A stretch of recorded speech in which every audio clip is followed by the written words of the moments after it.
Direktorat Jenderal Pajak terus berkomunikasi dengan Majelis Ulama Indonesia pasca keluarnya fatwa MUI yang mengharamkan pengenaan pajak pada kebutuhan dasar masyarakat, termasuk rumah tinggal. Dijen Pajak memastikan pungutan PBB terhadap rumah tinggal bukan kewenangan pemerintah pusat, melainkan pemerintah daerah. Kementerian Keuangan melalui Direktorat Jenderal Pajak mengaku terus berkomunikasi dengan Majelis Ulama Indonesia pasca keluarnya fatwa MUI yang mengharamkan pengenaan pajak pada kebutuhan dasar masyarakat. Dirjen Pajak Bima Wijayanto menjelaskan bahwa mengenai pengenaan pajak pertambahan nilai, pemerintah pusat memastikan sembako bebas dari pengenaan PPN.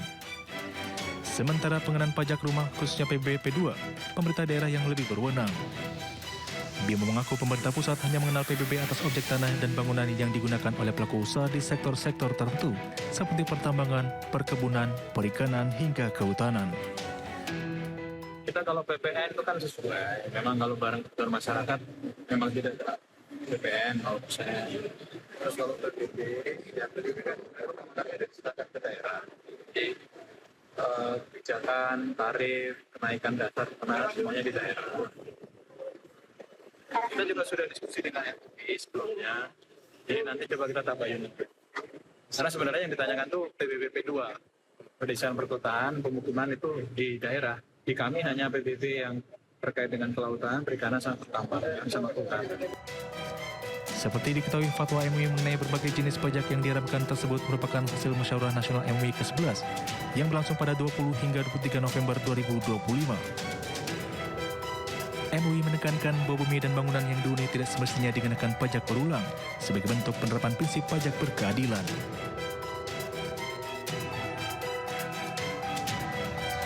Pemirsa, DPR mendesak Kementerian Haji dan Umroh untuk merinci kontrak layanan haji guna memastikan akuntabilitas dan menghindari kuota terbuang.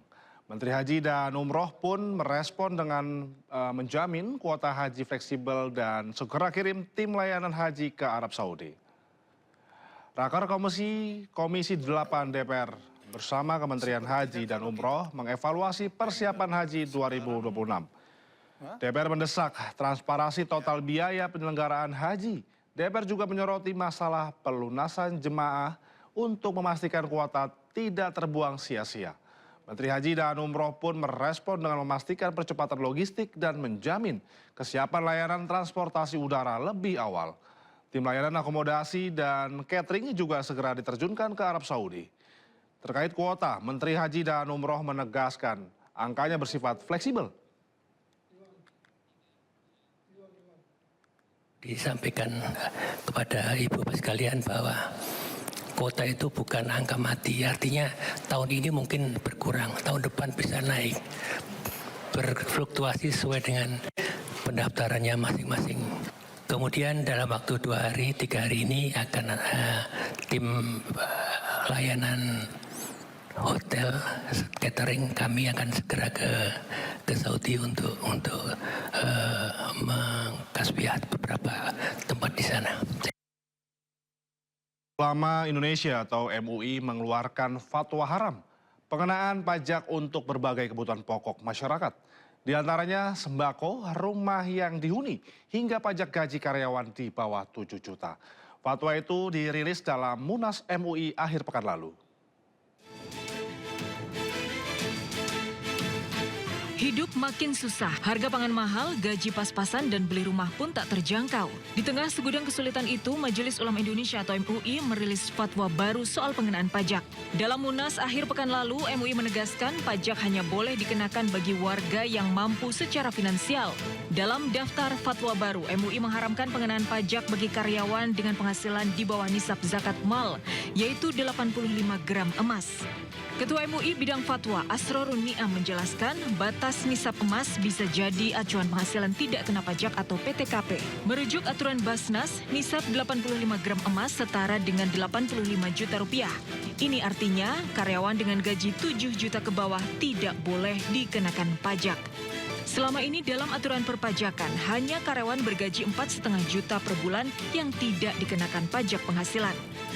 Selain soal pajak gaji karyawan, MUI merilis fatwa haram pengenaan pajak terhadap beberapa kebutuhan pokok masyarakat. Di antaranya pajak bumi dan bangunan yang dihuni tidak boleh dikenakan pajak berulang. Bahan kebutuhan pokok seperti sembako juga haram dikenakan pajak. MUI menegaskan pajak hanya boleh dikenakan untuk kebutuhan sekunder dan tersier. Barang konsumtif yang merupakan kebutuhan primer, khususnya sembako, itu juga tidak boleh dibebani pajak. Kemudian bumi dan bangunan yang dihuni dalam pengertian dia non-komersial tidak boleh dikenakan pajak berulang. Karena pada hakikatnya dia tidak berkembang. Sementara itu Dirjen Pajak mengaku akan berkoordinasi dengan MUI soal fatwa pajak mengingat PBB selama ini dipungut oleh Pemda bukan pemerintah pusat. Karena sebenarnya yang ditanyakan tuh PBBP 2, pedesaan perkotaan, pemukiman itu di daerah. Di kami hanya PBB yang terkait dengan kelautan, perikanan, sama pertambangan, sama hutan. Saat ini pemerintah telah membebaskan bea perolehan hak atas tanah dan bangunan atau BPHTB dan IMB bagi masyarakat berpenghasilan rendah. Tim Liputan iNews melaporkan.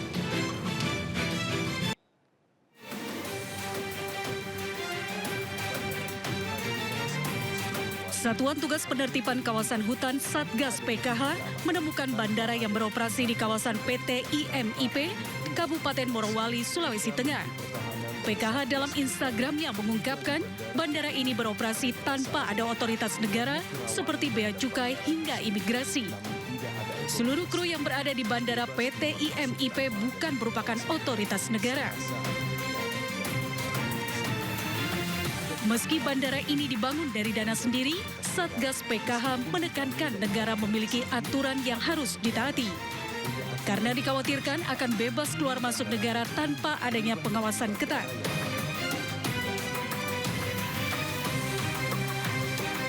Dugaan adanya bandara tanpa otoritas negara diungkap Menteri Pertahanan Syafri Samsudin saat melakukan peninjauan intensif di Morowali, Sulawesi Tengah dalam rangka simulasi pertahanan terintegrasi TNI. Bandara yang tidak memiliki perangkat negara yang bertugas di dalam bandara tersebut. Ini merupakan hal yang anomali di dalam negara Kesatuan Republik Indonesia yang kita harus menegakkan regulasi, tapi ternyata masih terdapat celah-celah yang merupakan kerawanan terhadap kedaulatan ekonomi, bahkan juga bisa berpengaruh kepada stabilitas nasional. Sementara itu, Bandara Indonesia Morowali Industrial Park atau IMIP tercatat dalam situs Kementerian Perhubungan Republik Indonesia, Direktorat Perhubungan Udara. Bandara IMIP dikelola oleh pihak swasta. Bandara ini berlokasi di Desa Fatuvia, Kecamatan Bahodopi, Morowali, Sulawesi Tengah. Kementerian Keuangan melalui Bea Cukai akan mencegah masuknya barang bekas atau thrifting di pelabuhan. Purubaya juga akan melakukan investigasi untuk bongkar praktik nakal impor produk ilegal.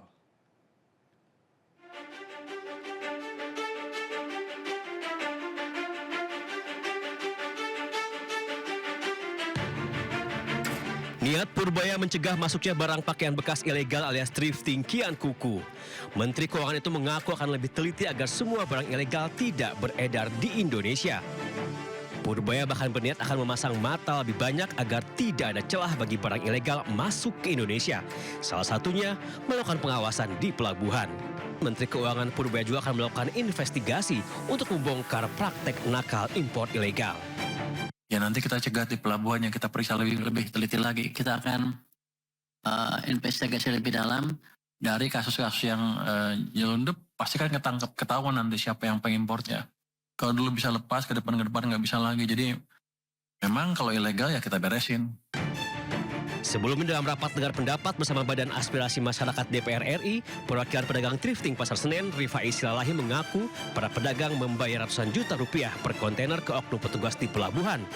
Rifai juga mengklaim adanya pembayaran suap guna meloloskan pakaian bekas impor ilegal. Memang masuk ke Indonesia hampir semuanya dipastikan ilegal. Masuknya Pak. Karena selama ini Pak, masuknya barang ini secara ilegal ke Indonesia itu hampir ratusan miliar setiap bulan. Biayanya hampir ratusan miliar setiap bulan masuk secara ilegal. Jatuhnya ke oknum-oknum. Langkah tegas Purbaya melawan praktek pakaian bekas ilegal tidak main-main. Purbaya mengklaim gebrakan ini dilakukan sebagai upaya pemerintah melindungi produk dalam negeri. Tim Liputan iNews melaporkan.